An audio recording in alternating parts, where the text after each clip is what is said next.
दोस्तों, किसी ने सही कहा है कि आवाज ऊंची हो तो कुछ लोग सुनते हैं, लेकिन अगर बात ऊंची हो तो बहुत सारे लोग सुनते हैं। नमस्कार दोस्तों, आपका दिल से स्वागत है एक छोटी सी कहानी में। यह कहानी एक 24 साल के लड़के की है जो किसी सेठ के यहाँ पर नौकरी करता था। उसके माँ बाप इस दुनिया में नहीं थे।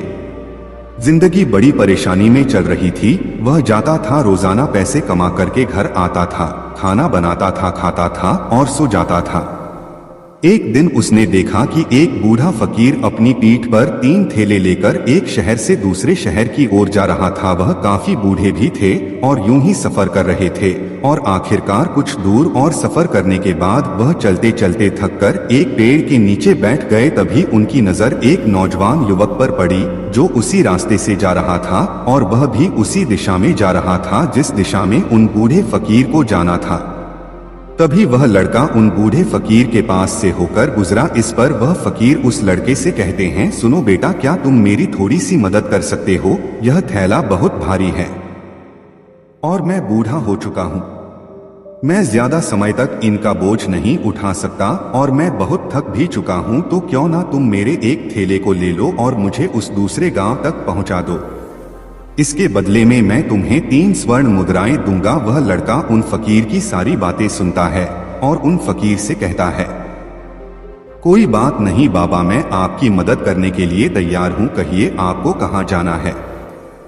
ऐसा कहकर उस लड़के ने उन फकीर का एक थैला उठा लिया और अपने कंधे पर ले लिया। तभी उस जवान लड़के को यह एहसास हुआ कि यह थैला तो सचमुच बहुत भारी है। वह लड़का और फकीर दोनों रास्ते में आगे की ओर बढ़ चले।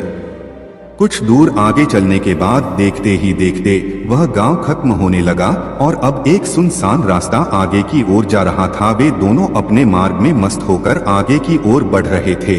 जब भीड़ से पूरी तरह से अलग हो गए तो वह लड़का उन फकीर से कहता है, बाबा, इस थैले में आखिर ऐसा क्या रखा है जिससे इस थैले में इतना वजन है? इस पर वह फकीर आदमी उस लड़के को जवाब देते हुए कहते हैं, कुछ नहीं बेटा, बस इसमें तांबे के कुछ सिक्के भरे हुए हैं, इसी कारण इस थैले में बहुत वजन है। उन फकीर की यह बात सुनकर वह लड़का मन ही मन सोचने लगा, लगता है यह बाबा जरूर कोई व्यापारी है, तभी तो इतने सारे तांबे के सिक्के लेकर चल रहे हैं।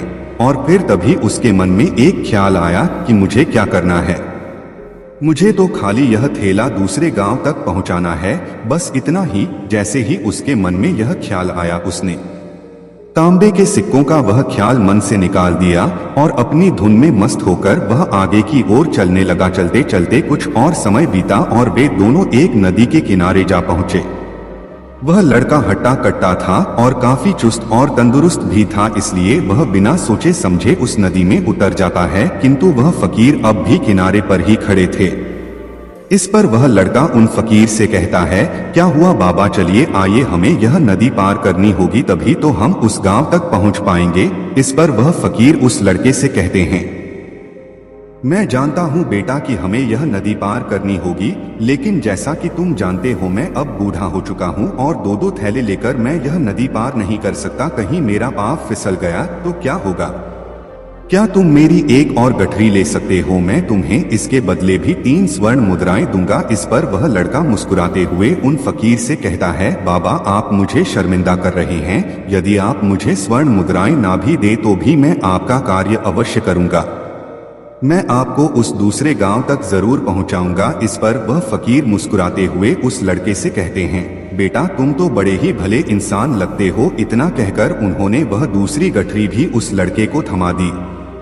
उस लड़के ने जब वह दूसरी गठरी अपने कंधे पर रखी तो वह गठरी भी उसे बहुत ज्यादा भारी लगी, लेकिन उसने वहां पर कुछ नहीं कहा। जैसे तैसे उन दोनों ने नदी पार की। नदी पार करने के बाद बातों बातों में ही उस लड़के ने उन फकीर से कहा, बाबा, आखिर इस दूसरी गठरी में क्या है? यह गठरी भी बहुत वजन है। इस पर वह फकीर उस लड़के को जवाब देते हुए कहते हैं, बेटा, इसमें चांदी के सिक्के हैं, इसी कारण यह गठरी भी बहुत वजन है। उन फकीर की यह सारी बातें सुनकर अब उस लड़के का दिमाग तेजी से काम करने लगा था। वह यह सोच रहा था कि एक थैले में तांबे के सिक्के हैं और दूसरी में चांदी के। ऐसा प्रतीत होता है मानो यह फकीर बाबा कहीं दूर से आ रहे हैं और उन्होंने अपनी सारी जमीन जायदाद बेचकर यह सारे सिक्के इकट्ठे किए हैं। तभी तो वह इतना धन लेकर चल रहे हैं, लेकिन वह लड़का उन फकीर से कुछ नहीं कहता और वे दोनों चुपचाप मार्ग में आगे की ओर बढ़ते चले जाते हैं। कुछ दूर आगे बढ़ने के बाद एक बार फिर एक सुनसान राह आती है। उस सुनसान रास्ते को देखते ही उस लड़के के मन में तरह तरह के विचार उत्पन्न होने लगे। वह यह सोचने लगा, अरे यह तो सुनसान जगह है, अगर मैं यह सिक्के लेकर यहाँ से भाग जाऊं तो यह फकीर मुझे कब तक दौड़कर पकड़ पाएंगे। मुझे नहीं लगता कि मुझे कभी पकड़ पाएंगे, और यहाँ पर कोई है भी नहीं जो इनकी मदद कर पाए, और वैसे भी यह बहुत सारे सिक्के हैं। मैं इनसे एक अच्छी दुकान खरीद सकता हूँ, अपना नया व्यापार शुरू कर सकता हूँ, और वैसे भी यह बूढ़ा फकीर अब इन पैसों का क्या करेगा, इससे अच्छा तो मैं ही इन्हें रख लेता हूँ। वह लड़का यह सब बारे में सोच ही रहा था, तभी अचानक उसे खुद पर आश्चर्य हुआ। अरे मैं यह क्या सोच रहा हूँ, यह फकीर बाबा ना जाने कहाँ से आ रहे हैं और कितनी मेहनत करके इन्होंने इतने सारे पैसे इकट्ठा किए होंगे। मुझे इनका फायदा नहीं उठाना चाहिए। नहीं नहीं, मुझे ऐसा नहीं करना चाहिए। उसने कुछ देर के लिए तो अपने मन के विचारों को काबू कर लिया, लेकिन कुछ देर बाद उसके मन के विचार उस पर देखते ही देखते हावी होने लगे। वह लड़का दो थैले लेकर उन फकीर के पीछे पीछे चल रहा था, और कुछ दूर आगे चलने के बाद एक पहाड़ी आई। इस पर वह फकीर बाबा उस लड़के से कहते हैं, बेटा यह पहाड़ी मैं नहीं चढ़ पाऊंगा, मैं काफी बूढ़ा हो चुका हूँ और मेरे घुटनों में भी दर्द रहता है।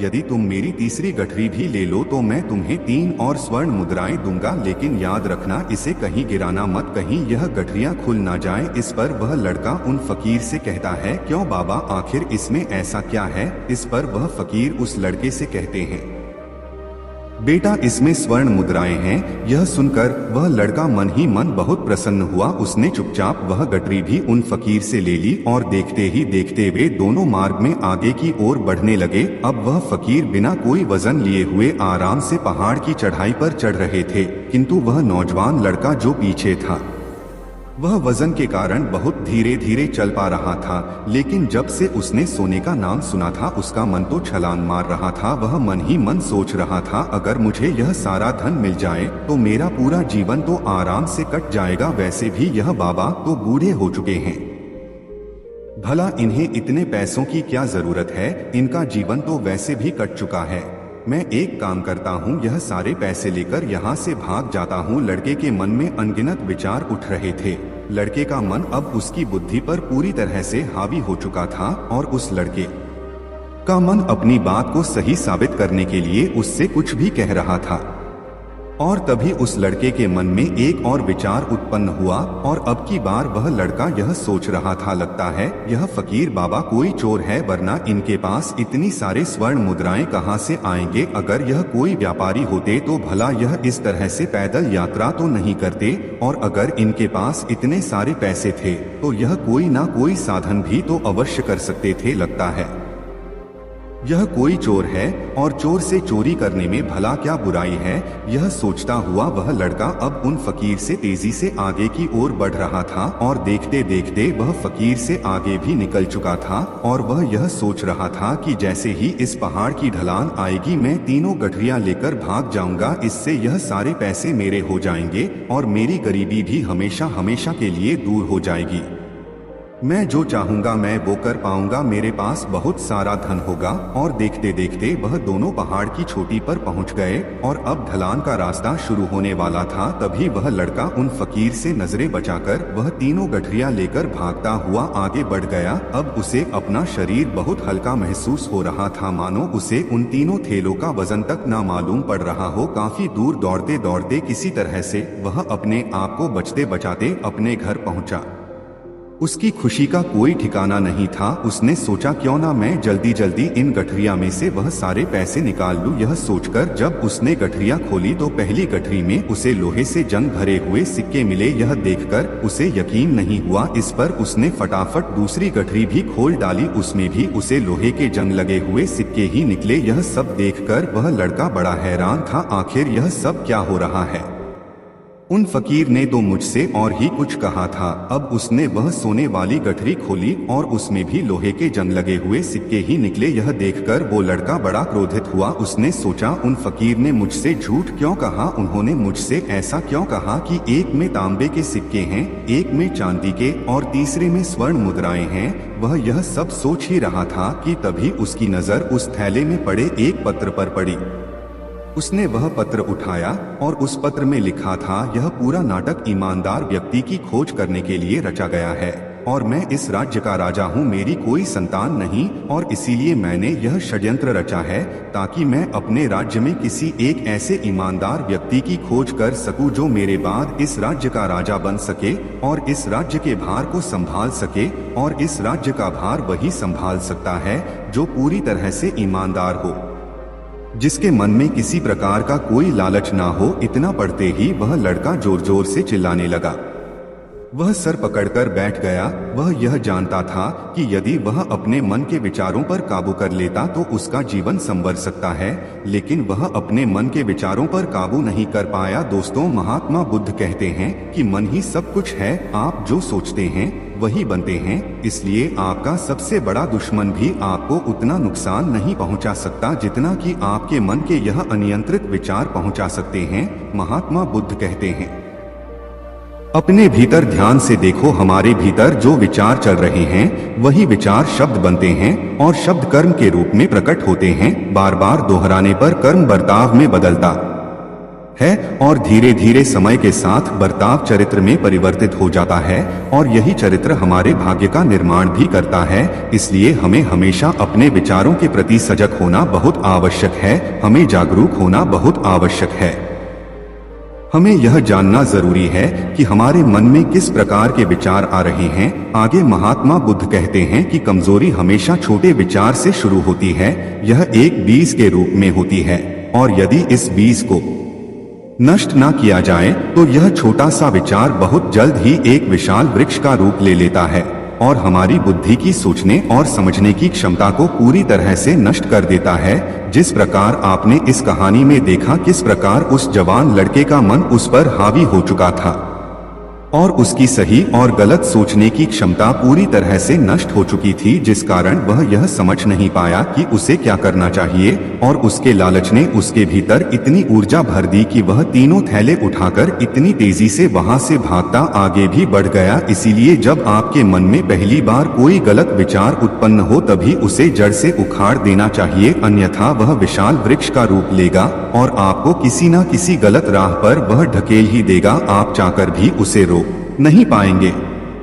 लेकिन अब आपके मन में यह प्रश्न उठ रहा होगा कि हम भला अपने मन के विचारों को कैसे नियंत्रित करें। हमारा मन तो इतना चंचल है, वह इतना शक्तिशाली है कि वह हम पर हावी हो ही जाता है। हम चाहकर भी उस पर नियंत्रण नहीं कर पाते। इसका जवाब में महात्मा बुद्ध हमें दो बातें समझाते हैं। पहली बात, सही इरादा विकसित करो। कई बार आपने देखा होगा कि आपके मन में कुछ और होता है किंतु आप कहते कुछ और है, क्योंकि आपके मन के भीतर जो कुछ बसा है वही आपके मुख से बाहर भी निकल रहा है। लेकिन जब हमसे वह गलती हो जाती है तो उसके बाद हमारा मस्तिष्क अच्छी तरह से काम करना शुरू कर देता है।